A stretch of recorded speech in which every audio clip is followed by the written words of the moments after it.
प्रदेश खुलासा में आपका स्वागत है। हमारा पेड़ लगाओ जीवन बचाओ अभियान 1 जुलाई से शुरू हो रहा है। प्रदेश खुलासा न्यूज लेकर आया है पेड़ लगाओ जीवन बचाओ अभियान। इस साल भी हम 1 जुलाई 2026 से अपनी 15 साल की परंपरा जारी रखें। चलो अब तुम्हें इस नई जगह पे लगाते हैं। अच्छे से बढ़ना। हमारी धरती को इसकी जरूरत है।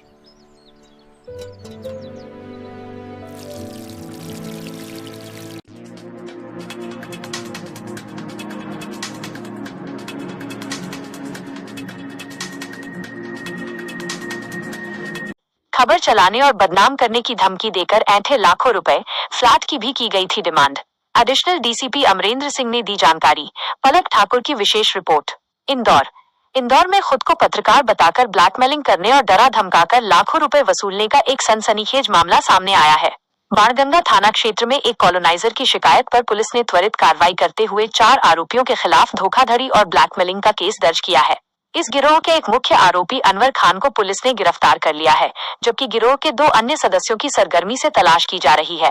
आरोपी अब तक फरियादी से 4,80,000 रुपए की मोटी रकम ऐंठ चुके थे। बदनाम करने की धमकी, ऑनलाइन ट्रांजैक्शन और फ्लैट की डिमांड। दरअसल ये पूरा मामला इंदौर के बाणगंगा क्षेत्र का है, जहां एक कॉलोनी के संचालक कॉलोनाइजर को 4 शातिर बदमाशों ने अपना निशाना बनाया। आरोपियों ने खुद को मीडिया कर्मी बताते हुए कॉलोनाइजर को डराया और धमकाया। ब्लैकमेलिंग का तरीका। आरोपियों ने कॉलोनाइजर से कहा कि तुम्हारी कॉलोनी की कमियों की खबर चलाकर तुम्हें पूरी तरह बदनाम कर देंगे।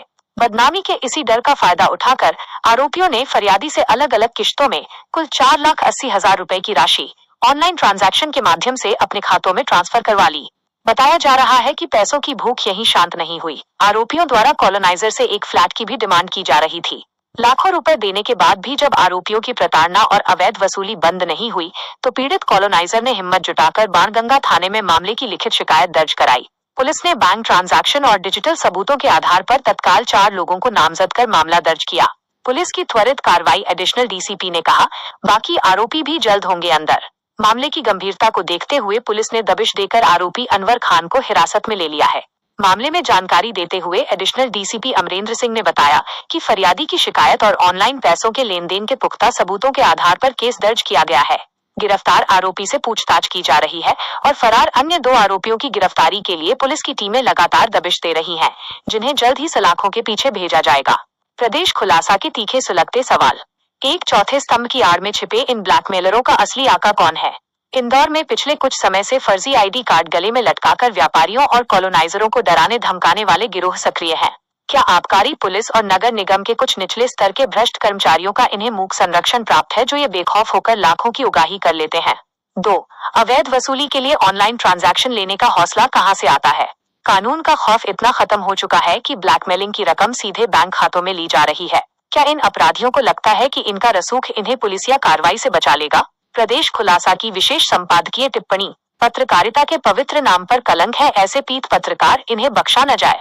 इंदौर के बाणगंगा क्षेत्र में कॉलोनाइजर से हुई ये ब्लैकमेलिंग बेहद गंभीर और निंदनीय है। पत्रकारिता को लोकतंत्र का चौथा स्तंभ कहा जाता है, जिसका काम जनता की आवाज उठाना और भ्रष्टाचार को उजागर करना है।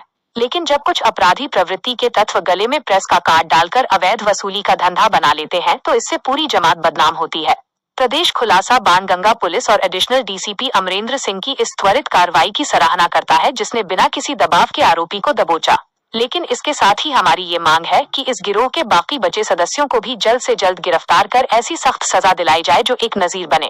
ब्लैकमेलिंग करने वाले चाहे कितने भी रसूखदार क्यों ना हो, कानून के हंटर से कोई बचना नहीं चाहिए। प्रदेश खुलासा ऐसे फर्जी और ब्लैकमेलर तत्वों के खिलाफ हमेशा अपनी आवाज बुलंद रखेगा। रिपोर्ट पलक ठाकुर। विशेष ब्यूरो रिपोर्ट। प्रदेश खुलासा लाइव न्यूज इंदौर। खबर भी असर भी, लोकतंत्र की रक्षा भी। सर, एक फर्जी पत्रकार को गिरफ्तार करा, क्या नाम पता सामने? पुलिस थाना बाणगंगा के अंतर्गत एक यूट्यूब चलाने वाले चैनल जिसमें अनवर और सिद्दीक को भी इस मामले में गिरफ्तार किया गया। इसके अलावा 2 और लोग अभी फरार हैं और पूरा मामला एक जो फरियादी कविंद्र गांधी से जुड़ा हुआ है, जिसमें कविंद्र गांधी के से इन्होंने 20,000 रुपये नगद, 20,000 रुपये अकाउंट में, इसके अलावा अलग अलग समय पे काफ़ी बड़े अमाउंट में उन्होंने नगद भी लिया। उसके अलावा भी ब्लैकमेलिंग करने के उद्देश्य से फ्लैट की भी मांग की जा रही थी।